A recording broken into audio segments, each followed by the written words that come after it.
करेंगे कांग्रेस के राष्ट्रीय महासचिव और पंजाब प्रभारी हरीश रावत ने अपनी राजनीतिक पारी को लेकर एक बड़ा ऐलान किया। दरअसल उत्तराखंड के मुख्यमंत्री रह चुके हरीश रावत ने 2024 में राजनीति से संन्यास का ऐलान किया है। सोमवार सुबह हरीश रावत ने अपने फेसबुक पेज पर इसका ऐलान किया और हरीश रावत ने कहा है कि वो 2024 में राहुल गांधी को प्रधानमंत्री बनाने के बाद राजनीति से संन्यास ले लेंगे और इसके साथ ही उन्होंने अपने विरोधियों पर भी तीखा प्रहार किया है। आपको बता दें कि हरीश रावत ने अपने विरोधियों पर वार से लेकर जो है अपने संन्यास को लेकर लंबा संदेश लिखा है। उन्होंने इस संदेश में कहा है कि मैं आभारी हूं उन बच्चों का जिनके माध्यम से मेरी चुनावी हारें गिनाई जा रही हैं।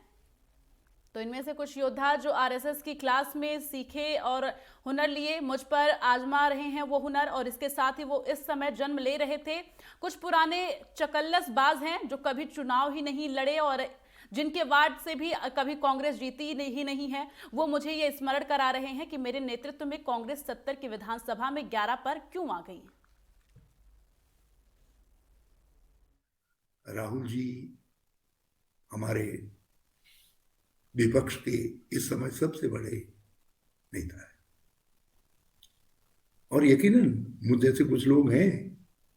जो राजनीति में उस दिन के लिए खड़े हैं केवल जिस दिन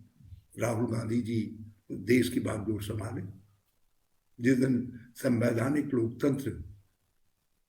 देश के अंदर फिर से स्थापित हो सके, उस दिन के लिए खड़े हैं।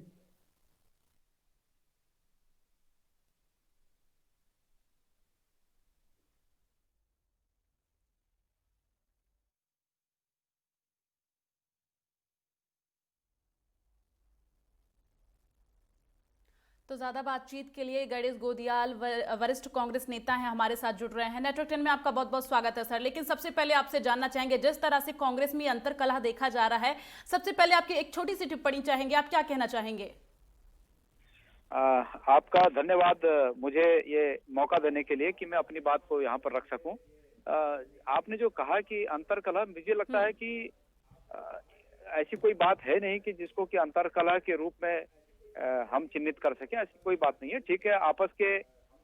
डिफरेंसेस थोड़ा बहुत हैं जो हर परिवार में होते हैं, हर पार्टी में होते हैं। ये वक्त की बात है कि हमारे अंदर के जो थोड़ा बहुत मतभेद हैं वो मतभेद जग जाहिर हो रहे हैं और अन्य पार्टियों के मतभेद इस समय की बात है कि वो जग जाहिर नहीं हो पा रहे हैं। जिस तरह से यहाँ पर हरीश रावत जी फेसबुक पे जो है अपना पोस्ट डालते हैं और उससे पहले बयानबाजी देखी जाती है, तो ऐसे में क्या आपको लगता है कि अंतर्कलह नहीं है? देखिए, ऐसा है, आज हरीश रावत जी ने जो पोस्ट डाली है कि मैं 2024 में राहुल गांधी जी को प्रधानमंत्री बनाकर संन्यास लेना चाहता हूं, ये प्रत्येक कांग्रेसी कार्यकर्ता से लेकर और बड़े नेता की भावना है कि हम प्रधानमंत्री कार्यालय में कांग्रेस की विचारधारा को स्थापित करने के बाद ही चैन की सांस लें। ये सभी का मन है, सभी का मत है। अब इसमें अगर उन्होंने ये भी बात लिखी है कि कुछ लोग जो है मेरी हारें गिना रहे हैं, तो निश्चित रूप में उनके मन का दर्द है। मैं समझता हूं कि हरीश रावत जी के जैसा सीनियर नेता और खास करके उत्तराखंड के परिप्रेक्ष्य में अगर हम ये कहें तो कि भाई ये हार गए और वो गौण हो गए, तो ये सच नहीं है। सच ये है कि आज आम जनमानस हरीश रावत जी को याद करता है और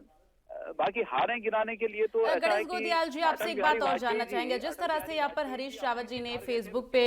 जो पोस्ट डाली है, सीधे सीधे एकदम राहुल गांधी की तरफ से उन्होंने राहुल गांधी की तरफ जाकर उनके फेवर में जाकर कहा है कि 2024 में उन्हें प्रधानमंत्री बनाकर उसके बाद वो संन्यास ले लेंगे। तो क्या पूरा समर्पण कर चुके हैं अब हरीश रावत राहुल गांधी के लिए?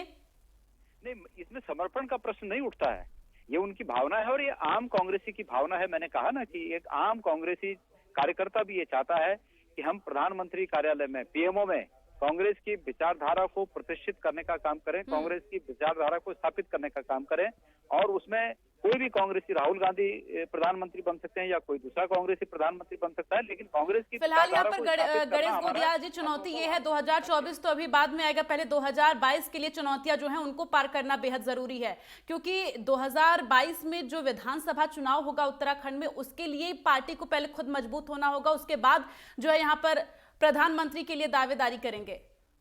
हाँ, बिल्कुल आपकी बात सही है कि 2024 के पहले 2022 के लिए सबको संगठित होना पड़ेगा, सबको एक होना पड़ेगा और एक ताकत निश्चित रूप में कांग्रेस की अपने आप में एक ताकत है और ये छोटी मोटी बयानों से और छोटे मोटी इस तरह के हल्के फुल्की बातों से इसका अर्थ ये नहीं निकाला जाना चाहिए कि ये एक नहीं है। हम लोग सब एक हैं और निश्चित रूप में 2022 फतह करने के बाद चलिए गणेश गोदियाल जी, तमाम बातचीत के लिए बहुत बहुत धन्यवाद। लेकिन आपको भी बखूबी पता होगा कि किस तरह से कांग्रेस पार्टी में अंतरकलह चल रहा है और कितनी मजबूत अभी कांग्रेस पार्टी है, ये आप खुद समीक्षा कर सकते हैं और समीक्षा कर भी रहे होंगे। फिलहाल अभी 2022 की जो चुनौतियां हैं, पहले उससे आपको निपटने की जरूरत है।